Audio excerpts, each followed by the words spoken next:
All right, baseball fans, welcome back to another episode of the Vegas 9 Ball for the day. First card of the day is Sean Dunston. Sean-O-meter is 268 and rising. And yeah, Sean Dunston. Here he is with his sliding into, looks like maybe third base after a triple. And he has his gold chain on there. Of course, Sean Dunston had one of the strongest arms in baseball and was the #1 overall pick, I believe in the early 80s, 82 or 83 draft. And he had several years as a Cubs starting shortstop. I used to love watching him play alongside Rhino. And yeah, just a really good player for a really long time in the big leagues with the Cubs. Also played with the Giants and the Cardinals, among other teams. But yeah, Sean Dunston, most of his career spent with the Cubs, and I really enjoyed watching him play for the Cubs. Exciting player. You see a lot of hustle. You see him here getting dirty, never afraid to get dirty, and had a big arm, one of the biggest arms in the game at shortstop. So we'll put Sean Dunston on the Cubs stand for his great career as a Cub. Next card is Kevin McReynolds. It's a 1988 Topps. Kevin McReynolds. Of course, Kevin McReynolds is a Las Vegas legend. He was the MVP of the Pacific Coast League for the Las Vegas Stars when they were a Padres affiliate down at Cashman Field. Of course, they would later become Las Vegas 51s and were a Mets affiliate. But at the time he was Pacific Coast MVP, he was a member of the Las Vegas Stars, and he would go on to have some good careers with the Padres before he was traded to the Mets for Kevin Mitchell. And he had a couple good years with the Mets before he was again traded, I believe, to the Royals for Brett Saberhagen. So here he is, a Las Vegas legend, Pacific Coast League MVP for the Las Vegas Stars, Kevin McReynolds. And we'll put him on the stand in front of Vegas Stillskin for his Las Vegas accomplishments. Next card is Hector Cruz. Here he is as a Cardinal. Hector Cruz also would play with the Cubs for a little bit. He is the younger brother of Jose Cruz. Jose Cruz had a long career with the Astros. This is his brother Hector Cruz. Of course, Jose Cruz's son, Jose Cruz Jr., would also be a big leaguer for the Blue Jays, among other teams. But here is Hector Cruz, a member of that Cruz family who produced a lot of baseball talent. Hector Cruz for the Cardinals. I think after this he would play with the Cubs. Hector Cruz. Next card is Dave Stewart.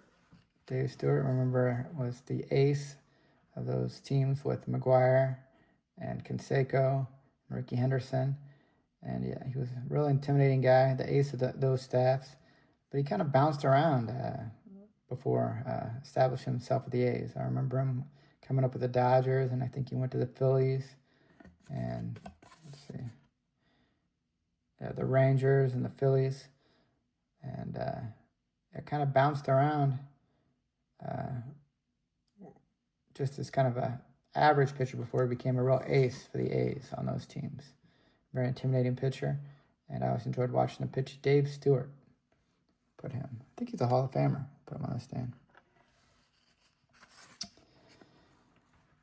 Next card is Steve Henderson. Steve Henderson was on the Cubs for a while. He also played for a lot of teams. The Mariners, I believe he was also on the Reds. I think he was traded as part of that Tom Seaver deal, back Zachary to the Mets. But yeah, he was a big prospect. And never really. He always get him confused with Dave Henderson, but yeah, Steve Henderson, and he was a good player, and everybody thought he was going to be an elite superstar, but he was just kind of an average player for several years, for several different teams. Here he is with the Mariners, Steve Henderson. I like that Mariners logo here, the M.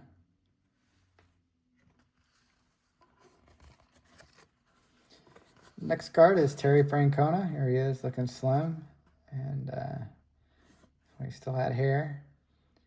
Here he is with the Cubs, and he was kind of a fifth outfielder and bench player for for the Cubs. And he also played with the Expos and I think the Reds as well. But yeah, Terry Francona. Now he's a big league manager. Of course, he managed the world champion Red Sox, and now he's the Reds manager. Terry Francona. Put him on the Cubs stand. Next card is Jim Sundberg, another guy who played for the Cubs. And caught a lot of games as a catcher in the big leagues for several different teams. But here he is as a Ranger early in his career in the 1981 Donruss. And like those Texas digs back then. And yeah, Jim Sundberg, long-time big league catcher. Next card is a Mark Ferris, 1994 draft pick. Remember, Mark Ferris was supposed to be one of the next big things for the Pirates. And #1 draft pick. But he never really panned out. I think he ended up, actually, I think he was recruited to be a quarterback for Texas A&M, and I think he retired from baseball in his late 20s, went back and actually was an All-American, I believe. Maybe not All-American, but All-Conference, I believe, quarterback for Texas A&M after he retired from baseball. But yeah, Ferris was drafted, then signed away from Texas A&M where he was to be quarterback. Yeah.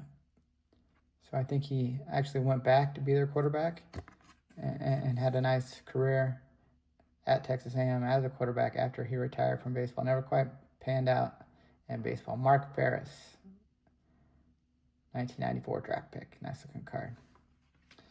And our last card today in the Vegas 9 is a Ray Knight. He's doing the classic on-deck kneeling pose. Here, Ray Knight for the Reds. And he would play several teams. The Astros, of course, he was on that Mets team. I remember him scoring that winning run when the ball went through Buckner's legs in 1986 for the Mets. He'll later also go on to be a big league manager. And yeah, Ray Knight. And here he is, long time third baseman in the big leagues. And here he is with the classic on-deck pose. And yeah, later will become a big league manager. Put him on the stand, Ray Knight. Nice long big league career. And that concludes the Vegas 9 Ball today. We appreciate you watching. And take care.